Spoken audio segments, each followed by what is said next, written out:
Olá, senhores, meu nome é Arimael. Nossa aula de hoje é espelhos planos e espelhos esféricos. Aqui eu tenho um objeto, uma pessoa, um menino, né, na frente de um espelho plano. O que seria um espelho plano? Espelho plano, senhores, é toda e qualquer superfície plana com alto poder de reflexão. Então, toda e qualquer superfície plana com alto poder refletor, nós chamamos de espelho plano. Um espelho plano, ele reflete raios luminosos de forma regular. Então, no espelho plano, obedece a lei ou as leis da reflexão regular. Então, primeiro aqui nós temos um raio incidente, que nós chamamos de RI. Esse raio ele bate no espelho plano e volta. Esse raio de luz que volta nós chamamos de RR, ou raio refletido, e aqui nós temos a reta normal. Então, o raio incide no espelho, ele bate e volta de forma regular. Aqui nós temos o ângulo formado entre o raio incidente e a reta normal, seria o ângulo de incidência, e o ângulo formado entre o raio refletido e a reta normal, nós chamamos de raio de reflexão. Então, RI é o raio incidente, RR raio refletido, I é o ângulo de incidência e R é o ângulo de reflexão. A primeira lei da reflexão diz que o raio incidente, raio refletido e a reta normal são coplanares, ou seja, pertencem ao mesmo plano. A segunda lei da reflexão diz que o ângulo de incidência é igual ao ângulo de reflexão. Formação da imagem em um espelho plano. Então aqui eu tenho um espelho plano, Aqui eu tenho um espelho plano. Senhores, do lado onde tem esses tracinhos aqui, é a superfície não refletora. Do lado onde não tem esses tracinhos, é a superfície refletora do espelho plano. Então aqui eu tenho um objeto, por exemplo, um objeto pontual. O objeto pontual é um objeto em forma de um ponto. E esse objeto, como ele está na frente do espelho, então ele vai formar uma imagem, né, aqui atrás do espelho. Observe que aqui você tem o objeto, aqui você tem a imagem do objeto. A distância, por exemplo, do objeto até o espelho nós vamos chamar de D. Como o espelho é plano, então a distância do espelho até a imagem desse objeto também é D. Isso significa dizer que em um espelho plano, né, a imagem e o objeto eles são simétricos em relação ao espelho. Isso significa dizer que a distância do espelho até o objeto é igual à distância do espelho até a imagem formada. Então, observe só. O observador, né, quem vai observar, quem vai ver essa imagem, né, ele vai ver essa imagem formada atrás do espelho. Toda vez que a imagem formada for atrás de um espelho, a imagem é chamada de virtual. Então, em um espelho plano, senhores, as características da imagem no espelho plano, a imagem ela é virtual, porque ela se forma atrás do espelho. A imagem ela é do mesmo tamanho do objeto e a imagem ela é igual ao objeto. Agora aqui eu tenho um corpo extenso, por exemplo, a letra F. Aqui eu tenho um espelho plano, né? Eu tenho um espelho plano, aqui eu tenho o objeto na frente do espelho e aqui nós vamos formar a imagem desse objeto. Observe só que a distância do objeto até o espelho vai ser igual à distância, por exemplo, da imagem até o espelho. Então aqui eu tenho a imagem formada. Observe aqui você tem o objeto e aqui você tem a imagem formada. Observe que há uma diferença entre o objeto e a imagem. Por quê? A imagem, senhores, ela é reversa, né? Observe que o lado direito do objeto quando você olha ele através do espelho, você vai perceber que ele faz como se fosse o lado esquerdo, tá bom? Esse ponto aqui está mais próximo do espelho, obviamente que esse aqui também vai estar mais próximo do espelho. Esse ponto aqui, ó, está mais afastado do espelho, observe que esse ponto também vai estar mais afastado do espelho, isso porque o objeto em relação ao espelho é simétrico, a imagem também é simétrica também em relação ao espelho, ou seja, eles possuem a mesma distância em relação ao espelho.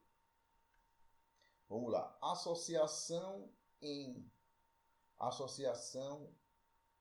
entre espelhos planos. Então, senhores, os espelhos planos, eles podem ser associados quando dois ou mais espelhos eles estão associados. Quando a imagem de um espelho forma uma imagem no outro espelho. Então, toda vez que a imagem do espelho forma uma imagem no outro espelho, esses espelhos eles estão associados. A associação de espelho ela pode ser de dois tipos: associação série e associação paralelo e associação angular. Quando a associação é em paralelo, quando os dois espelhos eles estão em paralelo em relação ao outro. Por exemplo, aqui, ó, eu tenho dois espelhos planos. Esse espelho aqui que eu vou chamar de 1, ele está em paralelo com esse outro espelho que eu vou chamar de 2. E se você coloca um objeto, ó, entre esses dois espelhos, um objeto que seria, por exemplo, uma vela entre esses dois espelhos, o número de imagens formada desse objeto aqui, ó, entre esses dois espelhos, vai ser infinita. Então, vai se formar infinitas imagens desse objeto quando os dois espelhos estão associados em paralelo. Então, quando a associação é em paralelo, o número de imagens formada é infinito. Você pode até fazer uma experiência. Você pode pegar dois espelhos, colocar um na frente do outro e colocar um objeto entre esses dois espelhos. E aí você tenta enxergar, conferir quantas imagens deste objeto será formado pelo espelho. Você vai ver que vai se formar um monte de imagens desse objeto, ou seja, o número de imagens formada é infinito. Agora, senhores, se os espelhos formarem entre si um ângulo, esta associação é chamada de associação em ângulo entre os dois espelhos planos, ou associação angular. Por exemplo, aqui eu tenho o espelho 1 e aqui eu tenho o espelho 2. Esses dois espelhos, ó, eles formam entre si um ângulo. E se você coloca um objeto entre esses dois espelhos, vai formar imagens desse objeto. Agora, quanto é o número de imagens formadas desse objeto? Para você calcular o número de imagens formadas desse objeto, você vai ter que obedecer, você vai ter que aplicar esta equaçãozinha aqui, onde o número de imagens formadas, representado pela letra N, vai ser igual a 360 dividido pelo ângulo entre os espelhos menos 1. Então, este N é o número de imagens formadas.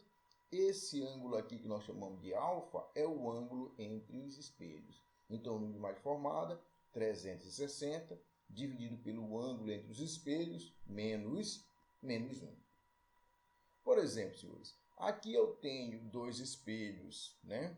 O espelho 1 e aqui eu tenho o espelho 2. Esses dois espelhos, eles formam um ângulo entre si. Observe que esse ângulo é um ângulo reto, tá bom? Então, é um ângulo de 90 graus, né? É um ângulo de 90 graus. Como é que eu determino o número de imagens formadas? Ora, senhores, aí você vai aplicar a fórmula. O número de imagens formadas é igual a quanto? A N. N é igual a 360 dividido por alfa menos 1. Aí você faz, ó, 360 dividido por alfa. Quanto é o ângulo entre esses espelhos? O ângulo é de 90 graus, é um ângulo reto, um ângulo de 90 graus. Então, eu coloco aqui no lugar do ângulo, eu coloco 90 menos 1. Então, o número de imagens formadas é igual. Aí você tem 360 dividido por 90, corta o zero de cima com o zero de baixo, fica 36 dividido por 9. 36 dividido por 9, senhores, dá igual a 4. Aí 4 menos 1. Quanto é 4 menos 1? 4 menos 1 é igual a 3. 3 o quê? 3 imagens. Então, este objeto aqui, ó, ele na frente de uma associação de espelhos que forma um ângulo de 90 graus, nós vamos ter uma imagem desse objeto, 2 imagens desse objeto, 3 imagens desse objeto. Então, quando você tem uma associação de espelhos angular, onde o ângulo é de 90 graus, o número de imagens formadas do objeto é igual a 3. Então, senhores, para calcular o número de imagens formadas, só aplicar esta expressãozinha bem aqui, ok? Lentes esférica ou espelhos esféricos. Vamos lá entender o que seria um espelho esférico. Senhores, para você entender o que é um espelho esférico, eu vou usar uma analogia com coco. Imagine só que você tem uma esfera, um coco, por exemplo. E aí você corta esse coco, por exemplo, ao meio, né? E aí você vai ter o quê? Uma casca esférica. Você vai ter um lado desse coco, que nós chamamos de calota esférica. Ora, se é a parte interna, essa região aqui, ó, é a parte interna da casca esférica. Essa região interna aqui da casca esférica, nós chamamos de face côncava. Nós chamamos de face côncava. E essa parte externa aqui, ó, dessa casca esférica, nós chamamos de face convexa. Então, quando nós estamos falando de espelhos esféricos, nós vamos ter 2 tipos de espelhos esféricos. O espelho que nós chamamos de côncavo, onde a superfície refletora é a parte interna, e nós vamos ter o espelho convexo, quando a superfície refletora for a parte externa.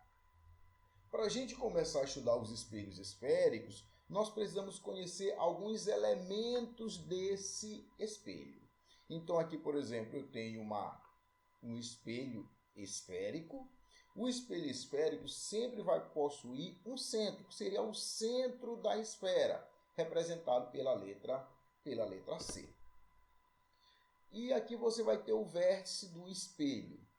Ora, o eixo que passa pelo centro de curvatura do espelho, que seria o centro da esfera, e pelo vértice do espelho, nós chamamos de eixo principal. O ângulo, a distância do centro de curvatura até a extremidade do espelho, nós chamamos de raio de curvatura, ou raio do espelho. O ângulo formado entre esse ângulo aqui, ó, formado entre esses extremos aqui, nós chamamos de ângulo de abertura do espelho. Então, esse espelho pode ser mais aberto ou mais fechado, dependendo deste ângulo aqui, que nós chamamos de ângulo de abertura. Então, você tem o centro de curvatura do espelho, que é o centro da esfera, o vértice do espelho, o raio de curvatura ou raio da esfera, tem o mesmo valor, e aqui nós temos o ângulo de abertura do espelho. Então, esses são os elementos de um espelho esférico. Então, o espelho esférico ele se classifica em espelho côncavo, quando a superfície refletora, ó, é a parte interna da casca esférica. Então, você vai ter esta configuração aqui, ó. Essa parte aqui é a parte não refletora, a parte refletora é essa parte aqui que está lisinha.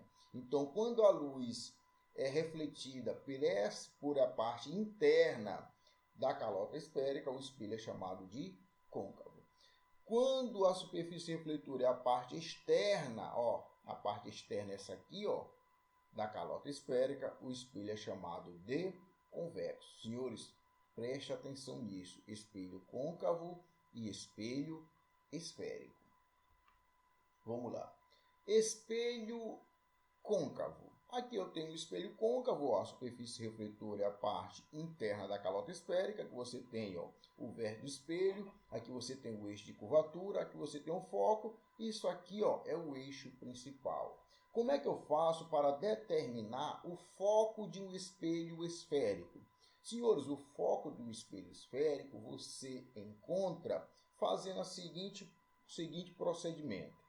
Ora, quando o raio de luz ele incide paralelo ao eixo principal, ó, aqui você tem o eixo principal, ó, isso aqui é o eixo principal. Quando esse raio de luz, que nós chamamos de raio incidente, ele incide paralelo ao eixo principal, quando ele bate aqui no espelho, ó, ele volta, ele é refletido. Ele volta passando pelo foco.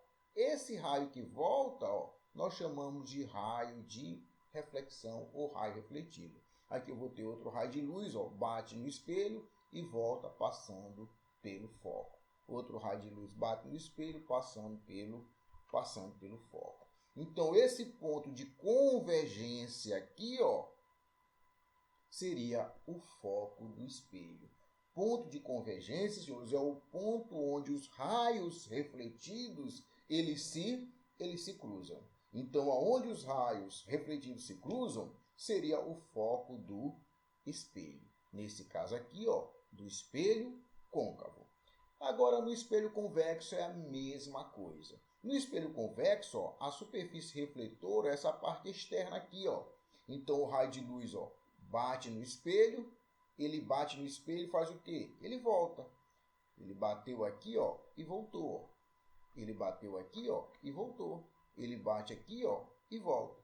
Só que na frente do espelho, ó, aqui, ó, na frente do espelho, esses raios de luzes, eles não se cruzam.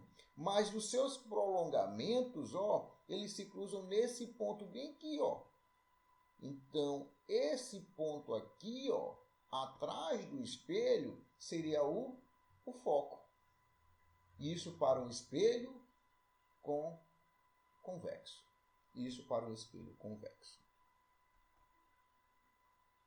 Raios notáveis. O que são raios notáveis? Quando a gente for formar a imagem em um espelho esférico, nós vamos precisar de alguns raios de luz para a gente entender como é que esses espelhos acabam formando a imagem do objeto que está à sua frente. E para a gente conseguir formar essa imagem, identificar quais são as características dessa imagem, nós vamos precisar conhecer alguns raios de luz. E esses raios de luz nós chamamos de raios notáveis. Então, senhores, na nossa próxima aula, nós vamos falar sobre esses raios de luz chamados de raios notáveis que vão servir para a gente formar a imagem nos espelhos esféricos. Muito obrigado, que Deus abençoe, até a próxima aula.